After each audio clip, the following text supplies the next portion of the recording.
Começa agora o Meia Pantufa.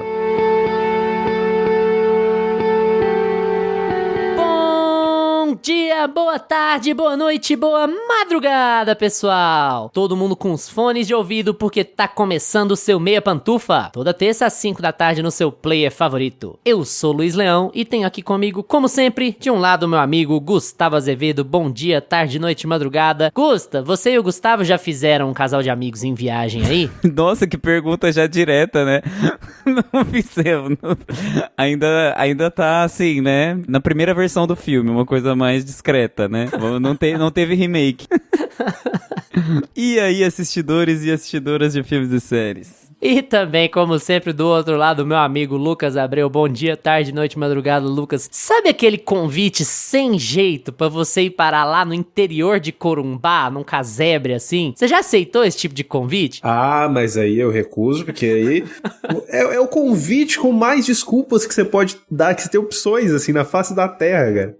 Não tem nem por que você ficar encurralado. E aí, cinéfilos e cinéfilas do Meia Pantufa? Como você reage quando fica desconfortável com alguém? Essa é a premissa simples que se transforma em um dos mais prestigiados filmes de horror contemporâneos, o dinamarquês Não Fale o Mal, de 2022. O choque do público com a história fez os olhos cobiçosos de Hollywood brilharem e a adaptação em inglês do filme saiu apenas 2 anos depois. Então hoje a gente resolveu fazer um embate entre as duas versões de Não Fale o Mal. Vale a pena fazer um remake tão próximo do original? Por que isso aconteceu? E o que é mais certo a fazer quando se adapta um filme? Manter sua história ou fazer adaptações imaginando públicos diferentes? Mas antes do episódio começar, segue o Meia Pantufa nas plataformas que você ouve. Com apenas um clique você vai ser o primeiro a saber dos novos episódios. E isso ajuda demais o podcast a continuar crescendo. E outra coisa importante demais é avaliar. Dar 5 estrelas no feed do Meia Pantufa no Spotify, curtir esse episódio no YouTube e fazer o mesmo nas outras plataformas é essencial para a distribuição do podcast. A gente está pertinho da marca das 100 avaliações e você pode contribuir. E agora a gente também tá no Substack, então segue o Meia Pantufa lá pra receber conteúdo escrito toda semana. Seja ele uma expansão do debate do episódio, seja algum assunto mais quente do momento, ou às vezes até uma crítica de filme que não chegou a entrar aqui no podcast. Tá no meio desse episódio e concordou com alguma coisa, discordou de algo ou quer só participar? Então comenta aí. Esses comentários não só são muito legais pra gente conversar com vocês, como aumentam a relevância do podcast. Chegou a hora! Hoje é dia de falar de Não Fale o Mal versus Não Fale o Mal no Meia Opinião.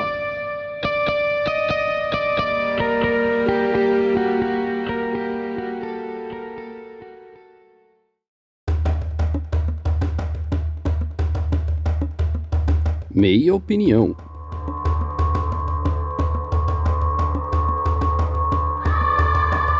O diretor e roteirista Christian Tafdrup, não, meu dinamarquês está muito enferrujado, sinto muito, pessoal, chegou em 2022 com Speak No Evil, e se vocês aqui ouvintes do Meia Pantufa, a gente sabe que tem muita gente aqui que veio do RDM, se vocês são fãs de horror, vocês certamente já assistiram Speak No Evil, Não Fale o Mal, pelo menos o dinamarquês, e esse filme vocês vão lembrar muito bem do barulho que ele fez no meio do horror quando ele saiu em 22, era muita coisa do filme mais perturbador do ano, o filme mais perturbador da década, e é o filme que você não pode perder de jeito nenhum. Tem sempre uns filmes meio de nicho assim, que todo ano, quase todo ano tem, né? Eu lembro que no ano seguinte teve o Quando Aceite la Maldad, do argentino, que a gente cobriu aqui no episódio, a gente cobriu aqui no podcast também. Então geralmente tem assim um que tá meio fora do radar, mas aí ele fica muito popular no nicho do horror. E em 22 foi o Speak No Evil, Não Fale o Mal, com razão. É um filme sobre uma família dinamarquesa que visita uma família holandesa que eles conheceram nas férias. Eles estão lá viajando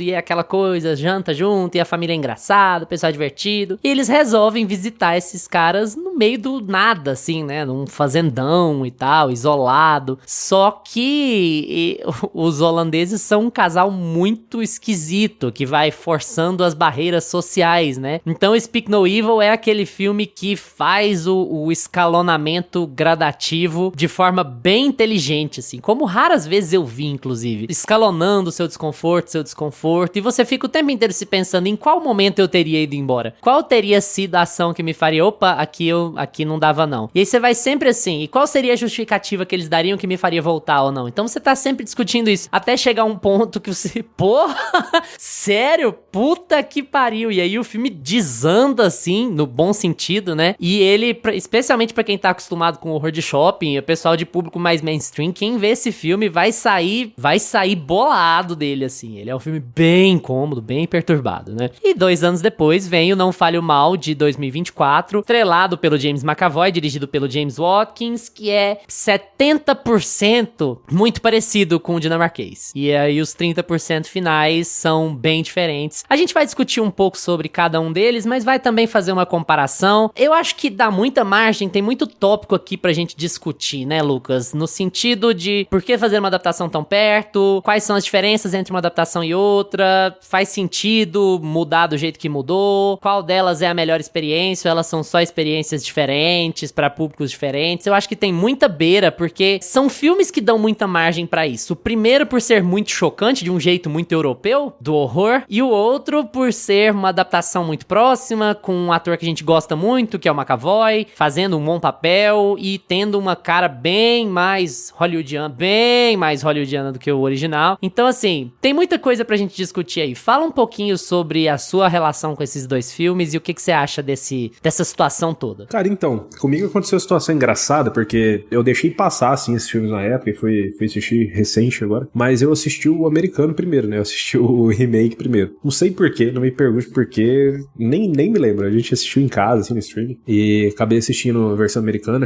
acho que tava mais fácil ali de achar no streaming. E eu fiquei bem curioso, porque quando eu parei pra pesquisar ali rapidinho antes de ver o filme, todos os dois eram bem elogiados, né? E quando você pega um remake tão próximo, assim, versão americana, de um filme que fez sucesso lá fora, um filme mais indie e tal, geralmente dá ruim. Geralmente a versão americana, hollywoodiana, é meio bosta. E gosto do James McAvoy, ela tava, né, indo bem nas críticas, falei, vamos lá. Cara, e assim, os filmes são, depois assisti a versão original, né, e os filmes são muito parecidos diria até a metade do filme ali, eles são muito parecidos. O último ato é completamente diferente, mas acho que do meio pro fim, a versão americana, ela toma umas decisões um pouco diferentes, assim, que algumas até me agradam. O final em si, eu acho que a gente pode abordar depois, mas algumas decisões em termos de momentos de virada, esse tipo de coisa, até me agradam na versão americana. Mas como a versão original é muito mais perturbadora, cara. Mas muito mais. Porque o James McAvoy é um rosto conhecido. Então você vai assistir, pelo menos comigo tem muito essa questão. Ele é um rosto conhecido, você fica mais admirado com a atuação dele. Ele é um cara que ele é mais caricato nesse filme. E, se eu não me engano, esse filme é pouco depois de Fragmentado. Tanto é que ele tá no shape, né? Ele tá gigante. Enfim, é um rosto mais conhecido. Como fisioterapeuta. Eu como fisioterapeuta, né? A capacidade desse homem de pular de um telhado, mas enfim... Não, Meryl Streep ainda tem o prêmio, no fim do ano nós vamos falar dos nossos os prêmios melhor shape, né? A gente pode dar um prêmio pantufa de Meryl Streep até agora, cara. Meryl Streep, assim, disparado. Enfim, então eu acho que a gente não fica tanto com essa estranheza nessa versão com o James McAvoy, acho que justamente por isso, a gente tá vendo um rosto conhecido, é um cara que a gente fica mais admirado pelas nuances da atuação dele, é uma coisa mais caricato, ele faz um personagem que eu acho ele até mais expansivo e mais até carismático na versão americana, né, do que o outro. O filme dinamarquês, e a gente brinca com essa questão aqui, principalmente no episódio de valor sentimental, né, desse jeito mais frio, né, dos nórdicos, dos escandinavos e tal. A gente quer gritaria e eles são mais contidos, né? Então, eu acho que a versão dinamarquesa tem essa coisa mais contida, né? São personagens mais frios. Os personagens eu acho eles até mais pragmáticos, assim, em certo ponto. E até mesmo os que estão ali, o casal estranho, né? Eu acho que ele é muito mais perturbador pelo fato de a gente não ter rostos conhecidos ali. Eu acho que o filme trata os personagens muito mais como pessoas comuns, sem nenhum glamour, sem nenhuma com atuações mais contidas, e a estranheza tá muito mais ali na tensão do filme, nos momentos de, olha, até aqui a gente vai. Eles convidaram a gente pra passar um fim de semana lá, mas peraí, a gente não tem essa intimidade toda, será que deveria ir? E aí o filme vai te soltando umas coisinhas meio passivo-agressivas, assim, meio, ó o que ele tá fazendo aqui, ó, você vai cair? A passividade deste pai de família, meu amigo, esse homem, ele tinha que ter tido atitude em algum momento desse filme, e a gente fica se questionando diz, cara, vai, só vira as costas e vai, só faz isso, só faz aquilo. Então, assim, eu acho que o filme ele vai dando essa corda. O Luiz falou muito sobre como ele vai escalonando, né? E eu acho que essa versão original é muito boa nisso. Até certo ponto do filme você fala, cara, não aconteceu nada. Até agora, esse é o terror do ano, não aconteceu nada. Mas você sente que tem uma tensão, você sente que tem alguma coisa, aquele povo não tá legal ali, aquele casal não é confiável, né? Você sente um climão, assim, todas as cenas que eles estão, e até que o filme vai esticando, esticando a corda até vir à tona o que eles são capazes, o que eles realmente estão fazendo ali com esse casal de amigos, né, que eles convidaram pra passar o final de semana. E na versão original a gente tem não precisa da gente revelar tudo, mas tem uma versão com um final mais pessimista um pouco, né, que eu acho que é mais impactante. Um pouco.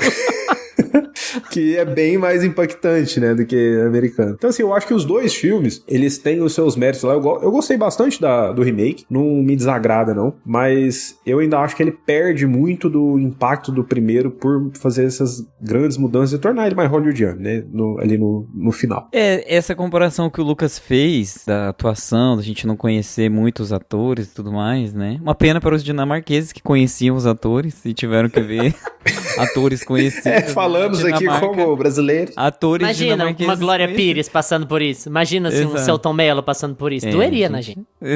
Doeria. Peço perdão aos dinamarqueses.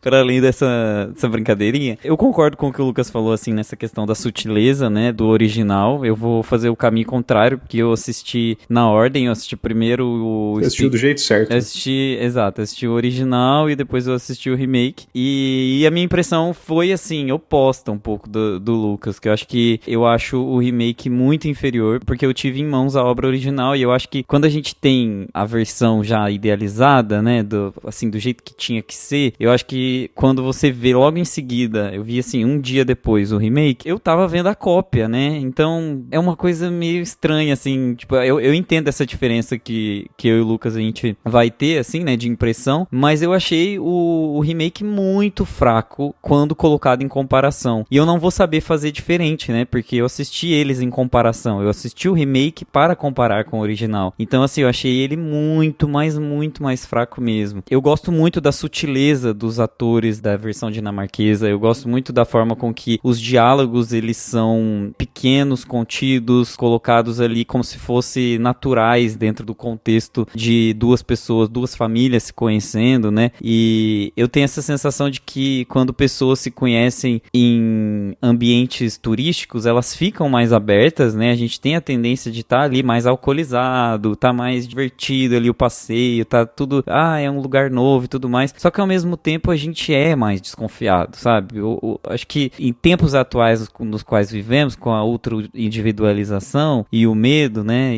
Enfim, a gente tem medo de tudo hoje em dia. Eu acho que por mais que a gente esteja aberto e tudo mais, a gente tem um pezinho atrás. E eu acho que esse pezinho atrás, ele existe muito mais no primeiro filme do que no segundo. E ele usa de diálogos muito sutis pra mostrar isso. Eu acho que o filme fala sobre muita coisa quando ele vai explicar o motivo do porquê eles fizeram amizade. Eu acho isso o mais genial, porque ele junta as duas famílias pelo preconceito, né? Não sei se vocês perceberam, mas naquele diálogo lá da mesa, do primeiro restaurante que eles se reúnem lá pra comer, eles falam de alguma nacionalidade, né? Eles falam assim, nós somos diferentes, nós conversamos assim, nossas gírias são assim, e o nosso humor é desse jeito. A gente conversa, por isso que a gente tá junto aqui nessa mesa, por isso que a gente tá confraternizando aqui. Aqueles lá de fora, a gente não gosta deles, a gente vai antagonizar aquela outra família, aqueles outros, pra criar a nossa amizade. E eu acho que é isso que cria esse laço, assim, que é o laço primordial ali pra construção do filme, que é essa coisa de, tipo, eu entrei um pouco na intimidade dele. Ele se permitiu a ser diferente, ele se permitiu a entregar uma falha dele, né, que é um preconceito ali, pra poder fazer essa amizade. E tudo isso é colocado com muita sutileza, sabe? Eu acho que o filme todo é muito sutil, os diálogos são muito sutis, e, assim, tem algumas coisas lá pro final do filme que me incomodam um pouquinho, tanto na versão original quanto no remake, principalmente alguma coisa me incomoda ali nas reações do menino que não fala, porque existiriam na vida real, óbvio, né, algumas outras formas dele se expressar, assim,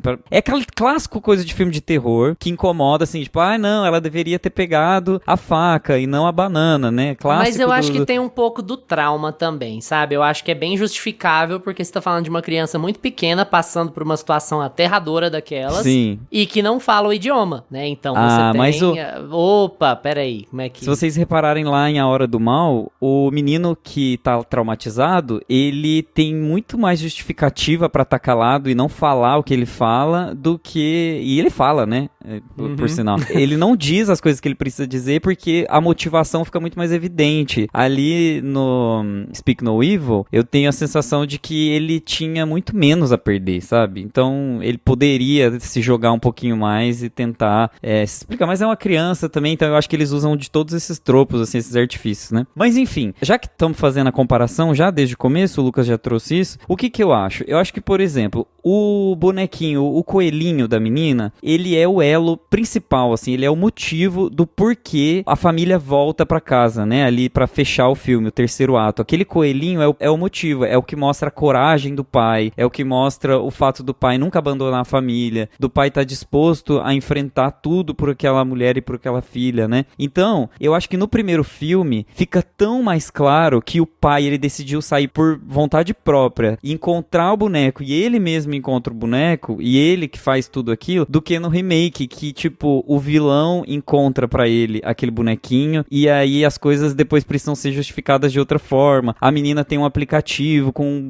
um coelho que respira e aí ela tem uma espécie de asma ali, uma crise de ansiedade. Eles vão colocando artifícios muito complexos pra justificar uma coisa que no primeiro tava muito simples. Então eu acho que esse é o ponto do remake em relação ao primeiro. Eu acho que o primeiro consegue ser muito mais sutil, ele consegue deixar muito mais ali na base, sabe, das relações, tudo que ele quer dizer. Ele não precisa ficar colocando esses artifícios, ele não precisa colocar um personagem tão efusivo quanto o do McAvoy pra fazer o vilão, porque não é aí que tá a vilania tá nas coisas que não são ditas e que não são expressas, muito mais do que nas que são. Então, e eu entendo que o McAvoy foi escalado pela fisicalidade, o McAvoy, apesar dele tá... Eu não sabia que ele era naniquinho, assim, ele é baixinho, né? Mas ele está no shape, como o Lucas bem disse, e eu acho que eles escalaram ele por isso, ele tem uma fisicalidade ali que a gente viu na sequência lá na trilogia, né, do vidro e tal, que ninguém usa a trilogia do vidro, né? Eu inventei aqui agora. Mas é essa, vocês sabem qual que é.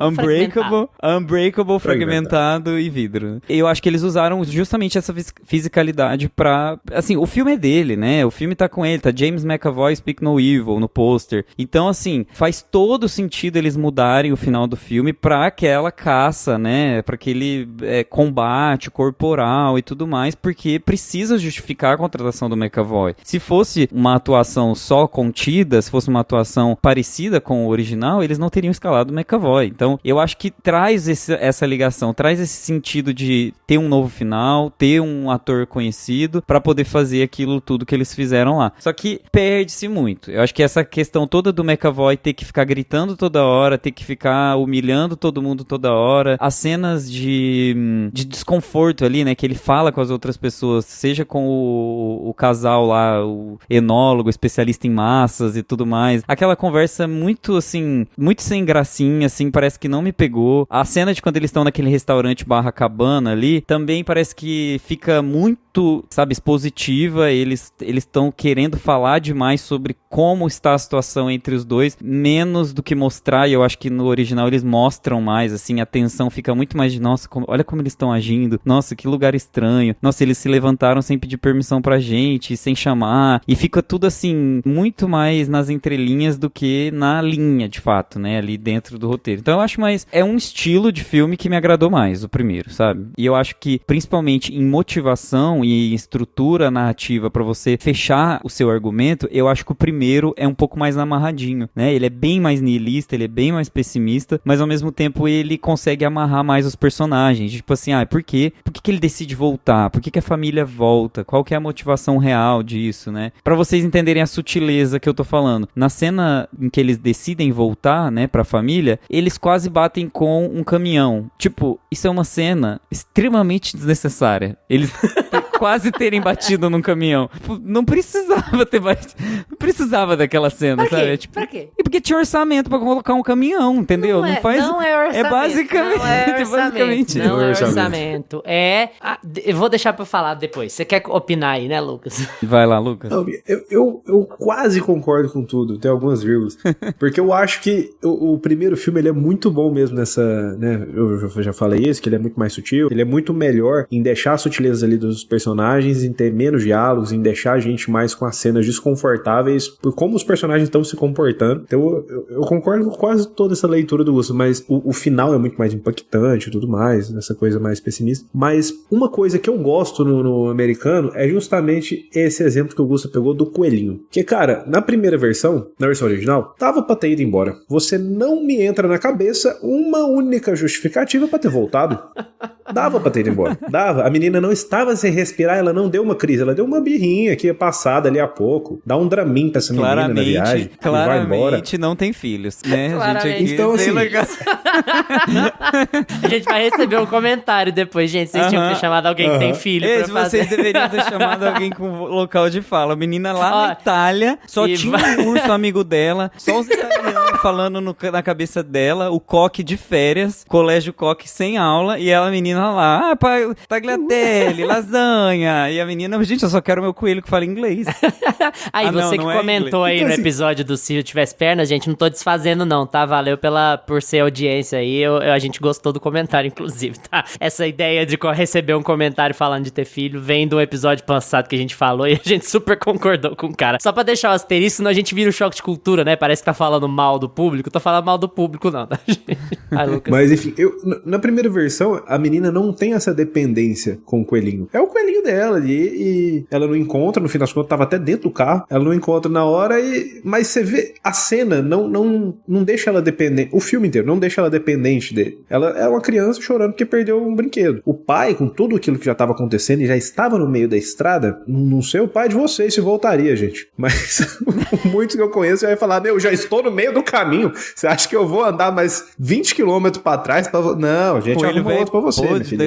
Ia levar a criança na conversa aqui, mãe fazendo, ia agradar e distrair com outra coisa, olha a árvore, olha o boi, e toca a viagem. Olha o boi. É porque não tem boi na Dinamarca. Então, assim, no primeiro, não me convence muito a decisão dele voltar. Me convence por um motivo. Eu acho que eles não constroem bem essa dependência da menina, porque aí lá no remake, olha, não, beleza, a menina tem umas crises louquíssimas, ela fica sem respirar, ela fica sem ar, então meio que e o pai ainda é relutante, a mãe que convence ele a voltar, então eu acho que isso funciona mais narrativamente no remake. Me convence melhor, isso daí, é essa volta deles. Agora, no primeiro, claramente pra mim naquela cena, eu fico muito assim, cara, não precisava voltar, foi meio que assim, fez a solução de roteiro mais fácil possível, a menina deu uma birra, você não fez nada pra evitar isso e já voltou. Então, essa cenazinha eu gosto, eu acho melhor as decisões que eles tomam ali no remake. Amiga, eu acho assim, no remake, o pai tá relutante de voltar e a menina tá dando ataque, por isso que ele volta. No primeiro, o pai nem queria tanto assim ir embora. Então, assim, beleza, tá? Então eu tenho essa motivação, sabe? Então, o comportamento dos personagens justifica mais a cena. Então, mas eu ainda acho fraco como motivo de voltar, porque, não queria ir embora, mas já saiu, é até sem graça, é sem jeito de voltar lá, ter que topar com as pessoas e dar explicação, entendeu? Ele corre esse risco, então não me convence muito, mas esse é o meu outro ponto. No primeiro filme, a gente tem um pai com atitudes muito mais passivas mesmo, por falta de outro termo aqui, de deixar ir. Ele simplesmente vai deixando a coisa acontecer, ele não sabe falar não pra nada, pra ninguém, ele não sabe se impor em nenhuma conversa, em nenhuma relação que ele tem com nenhuma pessoa, com ninguém do filme, com as pessoas que ele conhece num fim de semana e convidam ele pra ir pra um lugar distante, sabe? E tudo que ele vai fazendo vai mostrando isso, que tanto é que a gente tem uma fala do próprio personagem que fala isso pra ele, né? Fala, porque você deixou. Simples. Então ele simplesmente vai deixando as coisas acontecerem conforme a vontade dos outros que estão ao redor dele. Ele nunca impõe a própria vontade pra nada. Então ele é esse personagem. Então, por conta disso, eu acho que fica justificável. Nesse ponto, eu acho que o personagem é muito bem trabalhado. Acho que discutimos muitas coisas, né, gente? Eu tô mais do lado do Gusto, assim. Eu acho que isso também é um vício, no caso, um vício bom de ver o original primeiro e depois o remake, né? Mas é um vício de ver o original primeiro e depois o remake. Eu acho que a queda de qualidade é absurda. Eu tava muito investido no remake e tem um determinado ponto ali, eu acho que do jogar no laguinho até o o resto do filme até o final é um ponto que eu... Nossa, sabe quando você desliga de tudo? Sabe? Aquela coisa assim, não. Eu fiquei muito chateado com o último ato do remake. Porque quando você pega um filme igual Speak No Evil, o original de 22, eu acho que uma das primeiras coisas que passa na cabeça do espectador é assim, esse filme nunca seria um filme americano. Acho que a primeira coisa que vem, assim, esse filme nunca seria falado em inglês, esse filme nunca sairia com selo da Universal lá, nunca estaria no streaming, porque a gente sabe como a indústria americana funciona com o cinema. Os caras se convencionaram a fazer a coisa sempre de um jeito só, e eles morrem de medo, porque o cinema é uma arte cara, né, e aí tem que dar retorno, né, aquelas coisas todas, tem que gastar com marketing. Eles morrem de medo de fazer alguém terminar um filme frustrado. O americano tem um problema que todos os americanos precisavam levar isso no psicólogo. Por que você não pode se frustrar com as coisas? Por que você não pode ficar decepcionado? Por que você não pode ficar puto da cara? Você não pode ficar ansioso? Por que todo filme tem que ser um escape positivo? De, olha, foi uma bosta muito grande, mas no final tá tudo bem, vai tudo se recuperar. Eu não entendo essa cisma que eles têm com isso. E o que me passa na cabeça é assim, se você tem essa cisma com isso, por que você fez esse remake? Por que você não foi adaptar outras histórias? Você não foi contar outras coisas? Ao invés de você adaptar uma história naturalmente pessimista, horrível como o primeiro Speak No Evil subverter ela numa coisa completamente diferente, assim. Então eu fiquei muito chateado. Eu achei até engraçado porque quando eu fui no Letterboxd, a maior parte das pessoas que eu sigo, da galera que a gente segue, gostou bastante do remake. E eu fiquei tão deprimido com aquele, com aquele último ato que vocês não têm ideia, assim. Eu acho que foi porque eu gostei demais do de 22. Eu achei o de 22 muito bom. Ele é... Às vezes a gente usa esses termos muito em vão, mas ele é uma aula de como extrapolar um conceito simples, né? A ideia de, olha, pessoas têm relações e pessoas têm criações diferentes e a gente fica desconfortável com certas ações de outras pessoas. Como que a gente vai fazer pra elevar isso à enésima potência? E eu acho que o filme original, ele tem essa capacidade de... Eu sei que eu já usei esse termo, mas assim, de ir escalonando e de ir te deixando reflexivo aos poucos, de um jeito que eu nunca vi. Eu nunca vi um filme como o Speak No Evil, sabe? Que se construa do jeito que o filme de 22 se constrói, que se amarra do jeito que ele se amarra, que termina do jeito que ele termina. A gente vai pensar imediatamente em Funny Games, né? Que a gente já cobriu aqui no podcast, Funny Games do Honey, que até pela mensagem final ser terrível, né? Igualmente terrível, até por essa mensagem de ciclo contínuo, a gente tá vendo metade do ciclo, a gente não tá vendo o final dele. Eles têm muito essa semelhança, estamos aqui de novo falando de dois filmes escandinavos, então a gente pode até falar em escola aí, né? De alguma maneira. Mas eu acho que essa ideia de fazer um cara que fala meio alto num lugar em que ninguém fala alto ser desconfortável, e aí um cara que anda pelado num lugar que ele não deveria andar pelado, eu tô um pouco mais desconfortável. Aí um cara que põe uma música na minha orelha e eu reclamo e ele reclama de volta, estou um pouco mais desconfortável. São todas coisas muito possíveis, são todas coisas muito críveis, e isso conta muitos pontos a favor do filme, porque a gente fica, eu pelo menos fiquei o filme inteiro pensando em qual ponto eu iria embora, e o filme quer te fazer isso, em qual ponto eu iria embora, em qual ponto eu não aguentaria mais isso aqui, qual seria o momento certo de eu, que sou uma pessoa que odeio conflito, ter um conflito e vazar, qual seria o momento que eu jogaria as regras sociais pro espaço pra me preservar, pra preservar minha família, ou mesmo pra me preservar de incômodo, não falo nem de segurança, mesmo pra me preservar de incômodo, pra virar e falar assim, nossa, tá uma bosta, né, vambora, e você fica meio assim, parece que qual seria o momento certo. Eu acho que, graças a Deus, pra começo de conversa, eu acho que eu nem iria. Eu te vi 3 dias na minha vida, numa farra, e eu vou me enfiar na sua casa no meio do nada, não tem sinal de celular, não te conheço, não sei se o que você me falou é verdade ou não. Saudades, pelo amor de Deus. Não tem a menor chance. Menor chance, mas... Gente, eu fiquei preocupadíssimo, porque eu acho que eu iria. Eu seria, super. Eu acho que de nós três, eu acho que eu que mais poderia estar dentro dessa situação de uma forma desconfortável seria eu. A vantagem é que eu sei a hora de ir embora. Eu acho que eu iria já... Tem um pouco isso. Ah, não tem tapete aqui na entrada. Eu tô vazando, linda. Então, assim, eu acho que esse filme faz muito bem esse negócio desse escalonamento, porque você não percebe, sabe? Você sabe que tem uma coisa incômoda, mas você tem uma coisa até meio, sabe, de dark comedy. Você tem uma coisa meio engraçada num sentido incômodo, meio The Office naquilo, sabe? Sabe aqueles episódios mais racistas de The Office? Você tem um pouco aquela sensação de tipo, nossa, eu tô rindo de nervoso, que coisa esquisita. Você acha que o filme tá caminhando pra pra um lugar meio bizarro, assim, mas nada te prepara pro que vai ser o final dele. Eu acho que é isso. Não. Nada te prepara pro que vai ser o final desse filme. Realmente. E é aí que ele vira o horror do ano, que todo mundo falou bem, que os críticos... Porque quando você chega no último ato, você... Porra, mas era isso? Você fica muito em choque. E você termina o filme muito mal. Mas muito mal. Você fala, caralho, velho. Você fica refletindo sobre o filme. Você fica, porra, mas pessoal é corajoso de fazer umas coisas dessas, né? E aí a gente vem pro de 2024. E assim, o de 2024, ele me incomoda porque ele me promete as mesmas coisas. Ele é muito parecido em muitos momentos. Ele tem um primeiro ato muito parecido, muito envolvente, muito legal. Ele tem um segundo ato muito parecido, muito envolvente, muito legal. Eles fazem algumas adaptações ali que são ok. Elas mantêm o tom, elas mantêm a ideia, mas elas mudam um pouco a execução. Por exemplo, tem um momento no segundo ato que eles estão simulando um boquete, né? E isso não tá no primeiro filme, mas no primeiro filme eles estão se pegando de um jeito meio... Sabe aquele casal que se pega muito esquisito na sua frente, assim? Você... O primeiro é um pouco mais Eles não têm o crível combinado, do que o por segundo. favor, não se pegar na frente das pessoas. O primeiro é um pouco mais crível do que o segundo nesse aspecto, mas são mudancinhas, uma aqui, uma ali, talvez essa cena fique mais bonita assim, por isso que eles fizeram de outro jeito. Então tem essas coisas, então o filme te promete as mesmas coisas. Só que ele chega num determinado momento, que é o momento lá do laguinho, e aí tudo muda, né? Que a partir dali, ele vira, gente, um Velozes e Furiosos. É assim, é deprimente, cara, é deprimente.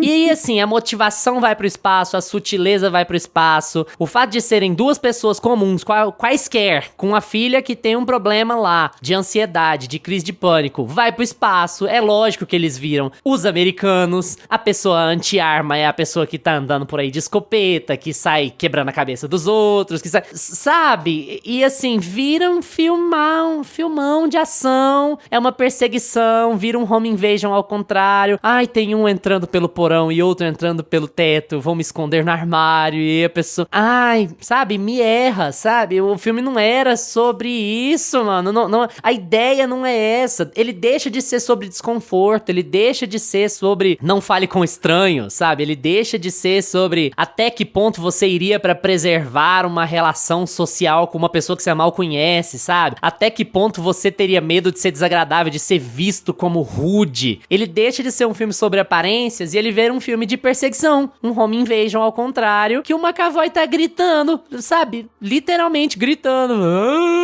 e sanga na cara, e bate, e fala, eu tô te perseguindo, hein? Nossa, Tem ele vira uma coisa... The Shining, ele assim, vira, né? ele vira um em um milhão.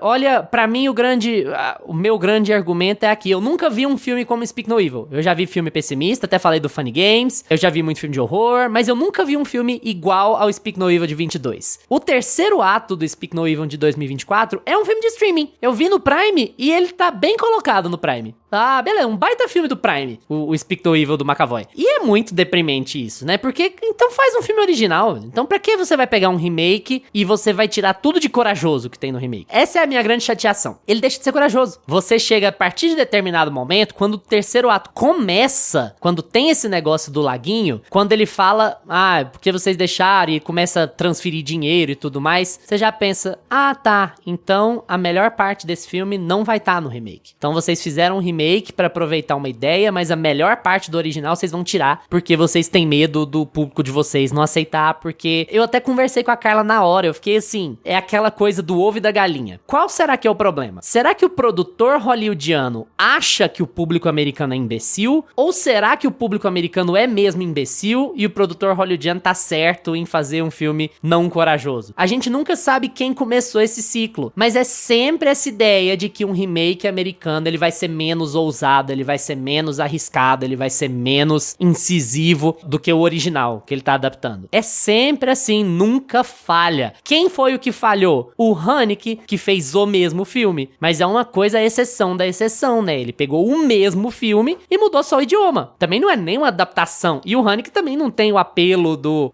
eu preciso fazer não sei quantos milhões nisso aqui, né? O filme é meu, eu vou fazer do jeito que eu quiser e foda-se. Então também tem essa visão alternativa da coisa. A partir do momento que você passa a ter uma visão muito comercial da coisa e você vira o terceiro ato do seu filme pra aquilo, pra mim acabou assim, porque o que tinha de melhor no filme desapareceu. Fiquei muito frustrado. Tô muito mais pro lado do Gusto do que pro lado do Lucas nessa conversa. Então, eu acho que assim, nós três concordamos que o original é melhor e muito mais incômodo, né? Mas eu acho que o fato de eu ter assistido o americano primeiro, então assim, eu não sabia como era o final, né, do original. Eu não desgosto tanto do final, eu assistindo, mas é um lugar comum, é uma coisa muito lugar comum, assim, né? Temos um final mais feliz, digamos assim, mas não foi uma coisa que me desagradou tanto, não. Só que o meio do filme, porque na versão americana a gente tem um incômodo presente, eu gosto até de algumas decisões que eles têm com o filho que não fala na versão americana, eu gosto de, ele tá mais presente ali como um personagem importante pra virada do filme, eu gosto de como eles abordam ele, mas o final realmente é uma coisa muito lugar comum, assim, eu acho que os melhores momentos da versão americana estão no meio do filme, eu não saio do filme assim com aquela coisa do final impactante na cabeça. Já a versão original... que é quando o McAvoy não tá over, né? Tem também o negócio do então, overacting que é chato. O problema é o McAvoy. Mas então, o primeiro e o segundo ato, o McAvoy tá arrebentando pra mim. No primeiro e no segundo ato do filme, porque ele não tá over. Ele é um cara meio, parece que é um alegrão, que quer ser íntimo a todo custo, que tem aquelas ideias dele e tal. Ele não precisa ser over pra tá bem. Pra mim, o McAvoy é a melhor coisa do terceiro filme, é a melhor coisa do segundo filme, antes de começar a gritar. Depois que ele começa a gritar,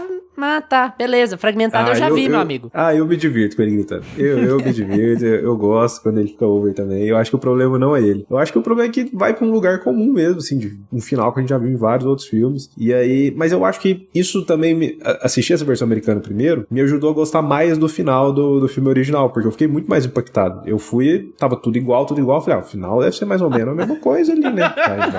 Meu amigo. Deve ter sido muito bom ter feito o caminho inverso. Meu amigo, não, fiquei 2 dias mal, né? Então, assim, ele é um final que fica muito mais ali na cabeça, vai ser mais impactante. Então, eu não desgosto da versão americana, mas eu tive essa experiência de ver ela primeiro também, né? Não, e antes do Gusto comentar, eu acho que o Lucas até citou a fala do por que vocês deixaram, sabe? A gente fez porque vocês deixaram. Olha como ela faz sentido no original e ela não faz sentido no outro. Total. Ela não faz. A partir de quando você muda o terceiro ato pra fazer virar o que virou, a fala do porquê vocês deixaram não faz mais sentido, porque o filme não é mais sobre eles deixarem ou não. Não é mais sobre o incômodo ou não. O filme é um filme de ação, sabe? Então não tem a ver com eles deixarem ou não. Aí vira roubo, aí vira inveja de classe. Essência, né, não, porque eu não gosto do jeito que vocês vivem, porque isso, porque aquilo. E não é, a motivação não é essa. A motivação é só porque eles deixaram mesmo. A gente gosta, a gente caça e vocês deixaram. A gente só fez porque vocês deixaram chegar a esse ponto. Então a culpa é de vocês, sabe? É muito mais coerente com o que o filme tá dizendo, com o que a ideia do filme tá dizendo. Eu acho que no final do filme tem vários momentos apelativos, né? O terceiro ato, principalmente. Aquela cena do vidro, né? Tipo assim, tem um caco de vidro e aí o personagem tá, tipo, prestes a cair no caco de vidro. E aí você fica por um fio de cair ali no vidro. A cena de arrombamento da porta e aí o móvel pesado na porta, Here's Johnny. Tem essa coisa assim, meio, né? O iluminado.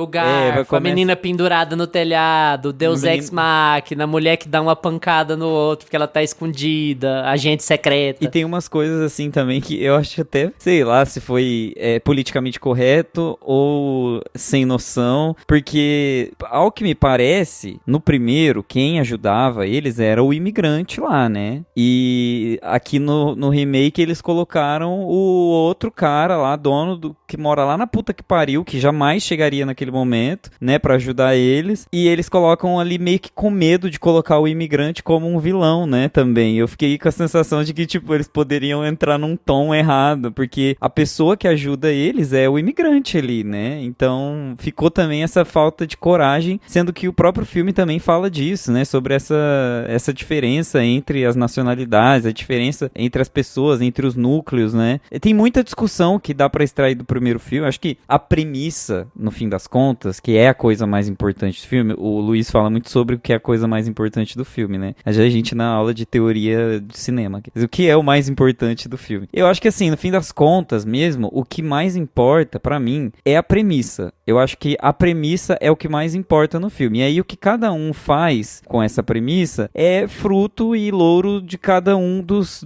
projetos, né? Eu acho que, assim, um filme dinamarquês tem essa carinha um pouco mais nihilista, essa cara mais fechada, mais pessimista, porque parece que tudo casa ali, parece que tudo funciona naquela lógica. E na lógica americana, parece que casa o McAvoy fazer aquilo tudo que ele faz no final, sabe? Porque eles exploram isso, eles exploram essa imagem dele, e eu acho que eles ficaram nessa sensação de, tipo, mesmo o que o Luiz falou, de ter que arrumar as coisas, do americano ter que achar o petróleo, achar a coisa boa no fundo da carniça, né? Nem que eu tenha que arrombar a cabeça de alguém aqui pra achar o ouro. Então, e eles fazem literalmente isso. Então, eu acho que essa questão da vingança, de você ter uma catarse, de você ter que ver o personagem que sofreu tanto nas mãos daqueles vilões, ter a sua redenção e ter o seu momento de glória, é o mais americano possível, né? Então, eu acho que o que eles fazem dessa premissa é o que eles dão conta enquanto produto cultural de onde eles estão sendo feitos. Eu acho que esse é o ponto, sabe? É muito mais fácil você construir essa imagética, assim, sabe? De um futuro sem possibilidade lá no fundo da norte da Europa. Eles tentam simular um pouco, né? Esse espaço ali, né? Um campo mais afastado também no remake, mas parece que não fica tão crível quanto o universo do original, né? Esses ambientes, eu acho que são críveis para cada um dos projetos e vai sendo criada essa lógica para cada um deles, né? Então, assim, não é uma coisa que me incomoda horrores, assim, só que eu acho que me deu mais medo o primeiro, a premissa do primeiro é mais bem trabalhada, e eu acho que o final pessimista cabe muito bem para um filme de terror, porque o horror, ele tem que te assombrar, o horror tem que ficar com você. Total. Um filme de terror, não que eu quero o mal pro mundo e eu acho que todas as famílias precisam ser raptadas e a gente precisa, sabe, tipo, não é sobre, é sobre exatamente ChatGPT. Não é sobre assim, famílias raptadas. O segundo filme não te incomoda, o segundo filme é mais um filme, é mais um final de filme, ele acaba com a mesma cor, do mesmo jeito, no mesmo veículo, com as mesmas pessoas, com a mesma cara, com a mesma expressão. Você nunca vai falar isso do dinamarquês, do filme de 22, nunca. Aquele filme, ele vai ficar com você pra sempre. Você pode até não gostar dele, mas você sempre vai lembrar dele. Fala, porra, nossa, aquele filme, hein? É sobre isso. Como diz, o ChatGPT sempre faz os 3, né? É sobre afeto, consideração e ternura. Entende? Não, e você sabia que eu usava, assim, parênteses, eu usava muito essa lógica, porque é uma lógica boa, não é à toa, né, que uma inteligência artificial usa, mas eu usava muito essa lógica, né, porque você mostra, tipo assim, um contraponto, primeiro você faz uma antítese, e depois você mostra opções para antítese. Nossa, que revolucionário minha cabeça. Gente, eu queria fazer um paralelo aqui. Acho que é um assunto que pode se estender bastante, assim. Queria até perguntar pra vocês sobre essa janela. O que vocês acham sobre esses 2 anos de diferença entre um e outro? Eu acho que a gente podia discutir isso. Mas antes eu queria falar uma coisa. Vocês já assistiram Abismo do Medo? Chama The Descendant. Abismo do Medo é um filme sobre... É um grupo de mulheres que elas gostam de meter com trilha, essas coisas. E elas entram numa caverna. Uma amiga delas indica lá uma caverna e elas entram nessa caverna que elas acham que é uma caverna mapeada, só que a amiga tentou dar uma de gostosona e é uma caverna não mapeada, que supostamente ninguém nunca esteve lá, elas não sabem nem se tem saída, se não tem. Aí, lá tem uns monstros, é um filme bom pra caralho, assim, o filme virou um cultzão de terror, né, ele tá no MUBI, na data de gravação desse episódio, tá no MUBI, assistam se tiverem, inclusive vale pra vocês, viu, Gusto e Lucas? Eu tenho. Aí, assim, elas descem lá e tem uns monstros e é um filme muito massa, muito tenso, e aí a mulher, a Final Girl passou por um trauma e tal. Gente, spoilers pra Abismo do Medo. Passa uns segundinhos aí se vocês não quiserem ver. Ela sai da caverna, a Final Girl sai da caverna. Ela teve ela perdeu a família, perdeu o marido e a filha num acidente no começo do filme. Aí ela sai da caverna e aí ela tá lá, foge, consegue sair com o carro, escapa e aquele respiro e tal, não sei o quê. E aí você percebe que ela só tinha batido a cabeça, ela tava desacordada e ela vai morrer na caverna. É isso. O filme é em inglês. Os americanos tiraram a última sequência. Sim, o filme, a versão americana, tem uns 10 segundos a menos, porque o corte que foi pros Estados Unidos é um corte otimista, é um corte em que ela saiu. Os caras mutilaram o filme. Então, assim, essa é a mentalidade que a gente tá lidando aqui, é isso que me emputece, porque não faz sentido, então não adapta, filha da puta. puta, sabe? Faz sua história original aí, porque pra que você vai adaptar uma coisa que você não respeita? Você vai adaptar um trabalho que você não valoriza, você vai adaptar uma ideia pra qual você não liga. Isso não tem a ver com, eu não vou adaptar X e Y, ou tem que ser igual o material base, ou tem que ser igual o corte do outro. Não é isso. Como o Gusta falou, você tem que respeitar a premissa, você tem que respeitar a ideia, você tem que respeitar tema. Se você muda do jeito que você muda, você tá desrespeitando premissa, você tá desrespeitando ideia, você tá desrespeitando tema. Porque o pessimismo nesse contexto não é só porque é filme europeu, é porque a ideia do filme tem que se encerrar ali, sabe? Tem que se encerrar daquele jeito, com aquele conceito. Senão o conceito do filme foi jogado fora. Ele é só mais uma coisa que você fez pra ganhar uma grana, sabe? Talvez eu esteja sendo muito purista, eu sempre sou o purista aqui, vocês sabem, né, ouvintes? Desculpa aí, é isso. Eu acho que tem um caminho aí do meio termo, né? O diplomata ataca mais uma vez. Eu acho que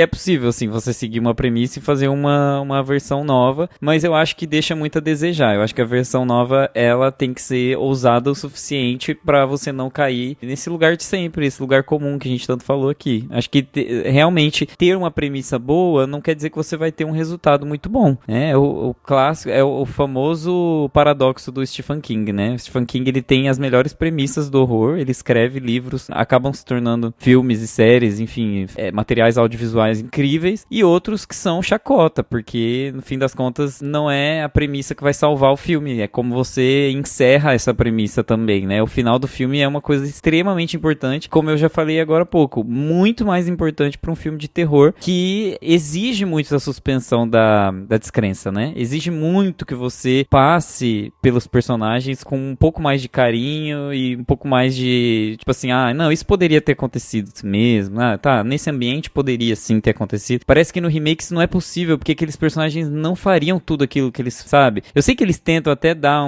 ele não sabe jogar o coquetel molotov, ele não sabe, mas tipo assim, quem faria um coquetel molotov numa altura daquela, assim, sabe? Tipo, como que o cara não conseguia subir uma escada e agora tá fazendo um coquetel molotov, tem a coragem pra fazer isso?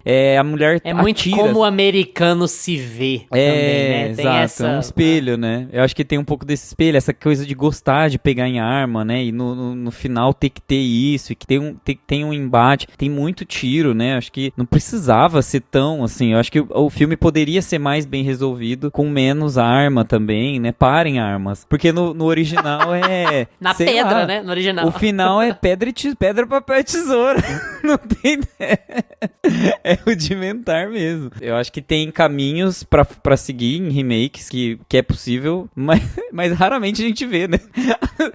Tem caminhos, é possível, deve ter algum caminho. Tem que ser o mesmo diretor, tem que ser 10 anos depois, tá? E o diretor provavelmente tem que escalar personagens muito parecidos com os originais, é isso. Mas o remake de Scarface é muito legal. O remake de Scarface mantém boa parte da ideia, põe um outro contexto, um outro cenário e mantém boa parte da ideia, é muito legal. O remake do Os Infiltrados é um remake muito legal, que é um outro ficar contexto, sofrendo muito, ideia, porque a gente sabe? também vai fazer a lista lá no Instagram e no TikTok. Sigam o Meia Pantufa no @Meia Pantufa. Mas assim, amigo, só pra gente encerrar, porque eu coloquei lá na introdução e eu acho que a gente pode debater. Existe uma janela aceitável, ideal, entre um original e um remake? Porque eu acho que o pessoal tá pesando na mão aí. É lógico que a gente vai falar de indústria e caça-níquel e os caralho, né? Vai ter filme live action da Moana não tem nem 10 anos. Mas assim, tem uma coisa meio esquisita, meio cringe, como diriam os jovens que não dizem mais porque a gente pegou o cringe aí hoje falar cringe é cringe. Tem uma coisa meio cringe em 2 anos separando.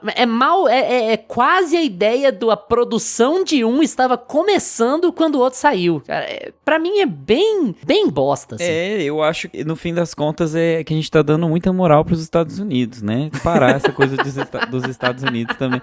Porque, tipo assim, no fim das contas, é isso, assim. Tipo, é uma ideia boa, é uma adaptação, né? Que tá ali vendida pra ser feita, né? Eles têm os direitos, eles podem fazer, a ideia tá comprada, tá tudo certo, né? É tipo assim, uma negociação que saiu, o filme foi feito, e aí cabe muito a essa cultura. Você falou muito sobre isso, sobre essa cultura do espectador de querer ver o remake, querer assistir um filme que tá ali na sua língua. A gente esquece, às vezes, que o público americano é um público que não assiste filmes internacionais. É um público que, tipo assim, pra assistir um filme tem que estar na língua dele. Ele não quer ver legenda, ele não tá disposto a ver legenda. Tem cinemas que não tem estrutura pra passar legenda, assim, tipo, é bizarro, né, isso, assim, é realmente uma realidade americana, e aí como a gente consome muitos filmes americanos e a gente tá muito mais aberto a consumir filmes de língua inglesa, né, dos Estados Unidos e tudo mais, de Hollywood, a gente assimila esses filmes também automaticamente, tipo,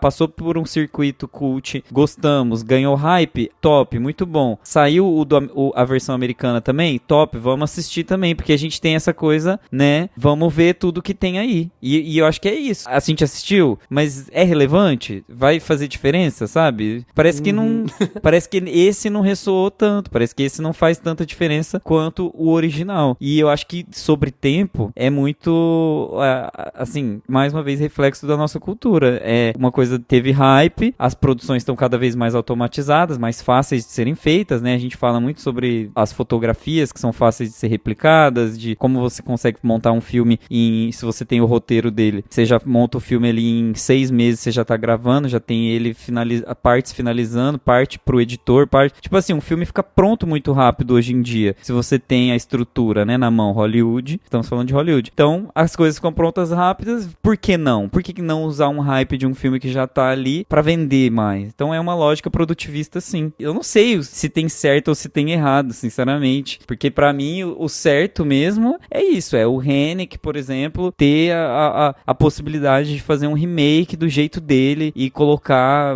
sabe, outro. É porque o do Haneke é um caso muito específico, mas muito você já usou outro. É porque o tom do Haneke é muito parecido com... E outros remakes que eu citei como positivos, como elogiosos, são todos remakes de filmes já americanos. Aqui a gente tá falando de remakes entre culturas diferentes e que tem cinemas diferentes e que resolvem dar a sua carinha, sua pitada de americanização nos filmes. E todos são ruins. Todo remake de... Todos os que eu lembro de remake de filme original em outro idioma, os americanos são ruins. Todos, assim. E acho que, né, dá um sinal. Mas assim, se tem uma coisa positiva nisso aí, é que o remake bosta, ele cria uma janela pra que a gente fale sobre o original bom. Então assim, não é, a gente usou isso aqui porque, tudo bem, a gente tem uma verve muito do horror por conta de ter essa galera, de ser muito amigo pessoal da RDM, o pessoal tá sempre aqui, veio uma base de ouvintes do horror, então a gente gosta muito de falar sobre isso, a gente teria essa janela pra falar sobre o original de qualquer forma. Mas falando de uma forma mais genérica, de uma forma mais geral, talvez esse filme não entrasse no radar de muitos podcasts por aí, de muitas pessoas por aí, por não estarem envolvidas com horror, e passou a entrar quando viram a cara do McAvoy quando o filme entrou no Prime Video, né? Então, assim, eu acho que por esse sentido a gente pode até defender, porque pode ter um filme ruim lá, tudo bem, tem o outro bom. Então a gente usa o ruim como janela pra falar, olha, o original, vai atrás do original. E talvez pessoas se sintam motivadas a ir atrás do original porque o remake aconteceu. E a gente pode fazer isso com vários também. A gente pode fazer isso com Os Intocáveis, horroroso lá do Kevin Hart com o Bryan Cranston. Nossa, eu ia falar dele, é horrível. E falar assim, ó, beleza, o Kevin Hart e o Bryan Cranston fizeram uma versão pavorosa de Os Intocáveis, mas vai lá ver o original, você vê o tanto que é melhor. Então você usa como um gatilho de conversa, né? Você gostou? Ou você gostou ou não gostou? Independente. Vai ver o original? Então vai ver o original pra você comparar, porque a própria comparação, ela gera um debate, né? Então, nesse sentido, tá bom aí, que bom, parabéns McAvoy, parabéns James, né? Diferentemente de Speak No Evil.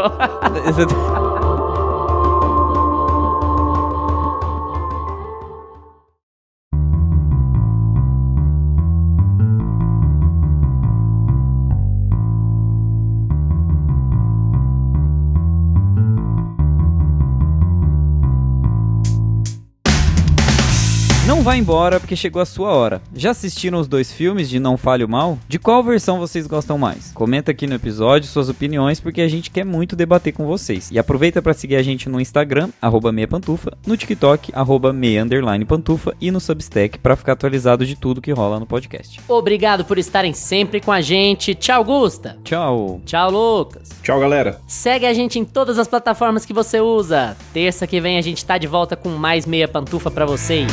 Tchau! Este podcast conta com locuções de Carla Leão e Lucas Meleiro e edição de Luiz Leão.